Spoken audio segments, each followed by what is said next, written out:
Jay, it is great to talk to you. I wonder if you can give us where you think we are right now in dealing with some of the disruptions and whether or not Omicron is poised to set us back or undo some of the progress we've made.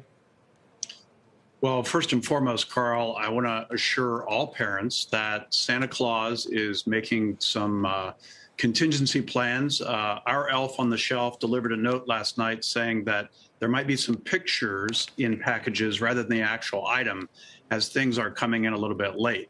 But on to how we can deal with this systematically. Frankly, the number one thing, Carl, that everyone can do is to get vaccinated and to get boosted. Manufacturers are very focused on making sure our workforce is safe and healthy because, quite frankly, that's the only way that we're going to be able to contribute to the economic safety of our country. So we're really pushing that message, and we're hoping that as we see some of the results of Omicron, that folks are going to take this even more seriously. Get those not only the vaccines but the boosters too.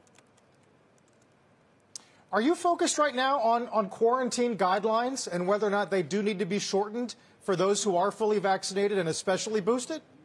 Yeah, so that seems to be the latest information or question that's out there right now. We're listening very, very carefully to that because if science does indeed suggest that we can reduce the quarantine times, obviously that would be very helpful to any business anywhere in this country.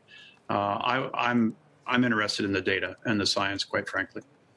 Jay, it's David. Supply chain, obviously, issues continue. You addressed them for a moment there. We'll get back to it. But you've also got an awful lot of job openings in manufacturing. I mean, the number alone, put it in perspective for me in terms of how many open jobs there are and what you're going to potentially do to actually get people in them.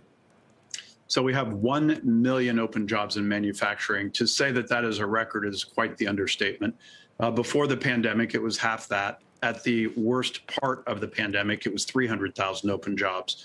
But today we have an enormous amount of demand in our industry, as you well know, and we simply don't have the people to actually be able to make the products that people are demanding, which again contributes directly to the supply chain shortage that we have, or the supply chain issue that we have right now. So from the NAM perspective, we are working very hard to inspire that next generation of the manufacturing workforce, working in partnership with the Manufacturing Institute on a campaign called Creators Wanted. But we can't just focus on the next generation. We have to get those back into the workforce today that are either taking a pause or trying to figure out what their next step is. And what we can say, and it's well known, is that jobs in manufacturing pay more than any sector of the economy. And I'm so proud of the record of safety that our manufacturers have been responsible for over the course of this pandemic.